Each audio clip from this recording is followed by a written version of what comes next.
ബേക്കിങ്ങിൽ നിങ്ങൾ എങ്ങനെയാ? ഞാൻ വല്ലപ്പോഴൊക്കെ കേക്ക് ഉണ്ടാക്കാറുണ്ട്. ശിക്കാരി ശംഭുവിനെ പോലെ ചിലതൊക്കെ ശരിയാവും, ചിലതൊക്കെ ശരിയാവില്ല. 3 മുട്ട വെച്ച് ഒരു കുഞ്ഞു കേക്ക് ഉണ്ടാക്കാനാണ് പ്ലാൻ.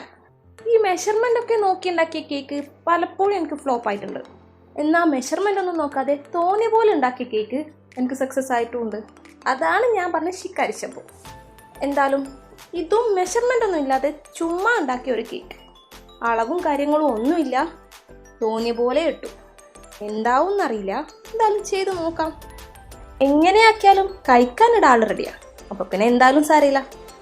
അപ്പോൾ കേക്ക് ആവശ്യത്തിന് പൊന്തിയിട്ടൊക്കെ ഉണ്ട്, നല്ല സോഫ്റ്റ് കേക്ക് കിട്ടിയിട്ടുമുണ്ട്. ഇനിയാണ് ഏറ്റവും ശ്രദ്ധിക്കേണ്ടത്, കേക്കിൻ്റെ അടുത്തുനിന്ന് ഒരു 5 മിനിറ്റ് വരെ മാറിക്കാൻ പറ്റില്ല. മാറി നിന്നാലോ ഇതുപോലെ കേക്കിൻ്റെ ഷേപ്പ് അങ്ങ് മാറിപ്പോകും. അതുകൊണ്ട് വേഗം ഐസിംഗ് ഒക്കെ ചെയ്ത് നമുക്കിത് ഫ്രിഡ്ജിലേക്ക് കയറ്റണം. വീട്ടിൽ കുഞ്ഞു മക്കളുള്ളവർക്ക് കാര്യം പിടിയിട്ടിട്ടുണ്ടാവും. അപ്പോൾ വിപ്പിംഗ് ക്രീമിലേക്ക് കുറച്ച് മാങ്ങയുടെ പൾപ്പ് കൂടി ചേർത്ത് സെൻറ്ററിലേക്ക് ഒഴിച്ചു കൊടുത്തിട്ടുണ്ട്. അപ്പോൾ എന്നെക്കൊണ്ട് പറ്റുന്ന രീതിയിൽ ഞാൻ ഇതിനെ ഫിനിഷ് ചെയ്തെടുത്തിട്ടുണ്ട്. Simple cake.